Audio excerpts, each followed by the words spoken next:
পৃথু, তোমার ওয়ালেটে এখন কয়টা কার্ড আছে? অনেক কার্ড আছে, NID card, bank card, ID card, metro, কত কার্ড। আচ্ছা ভাবো তো, যদি সরকারি সব সুবিধা একটা কার্ডের মাধ্যমে পাওয়া যায় তাহলে কেমন হবে? একটা কার্ডে কিভাবে সম্ভব?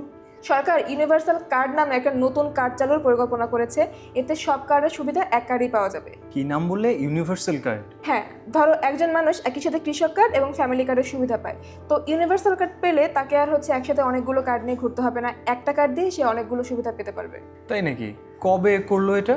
সংসদে প্রধানমন্ত্রী তারেক রহমান বৃহস্পতিবার এই পরিকল্পনার কথা জানিয়েছেন। সত্যি?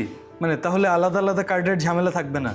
পরিকল্পনা তো সেটাই। প্রধানমন্ত্রী বলেছেন যে ধাপে ধাপে সব কার্ডকে একটা কার্ডের আওতায় আনা হবে।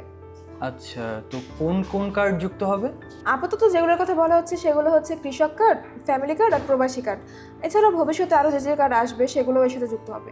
আচ্ছা, তাহলে একজন মানুষকে আলাদা আলাদা সুবিধার জন্য আলাদা আলাদা কার্ড নিয়ে ঘুরতে হবে না। তো কবে চালু হবে এটা? নির্দিষ্ট কোনো তারিখ এখনো জানানো হয়নি, তবে প্রধানমন্ত্রী বলেছেন যে ধাপে ধাপে বাস্তবায়ন করা হবে এটি। কেন এমন উদ্যোগ নেওয়া হচ্ছে? প্রধানমন্ত্রী বলেছেন সরকারের মূল লক্ষ্য জনগণকে কেন্দ্র করে রাষ্ট্র গড়ে তোলা, আর নাগরিকদের বিভিন্ন ধরনের সুবিধা দেওয়া তো রাষ্ট্রের দায়িত্ব। আচ্ছা, তার মানে ভবিষ্যতে একটা কার্ড দিয়েই অনেক রকম সরকারি সুবিধা পাওয়া যাবে। হ্যাঁ ঠিক তাই। পরিকল্পনা বাস্তবায়ন হলে একটা কার্ড দিয়েই ইউনিভার্সাল কার্ড দিয়েই সব ধরনের সুবিধা পাওয়া যাবে।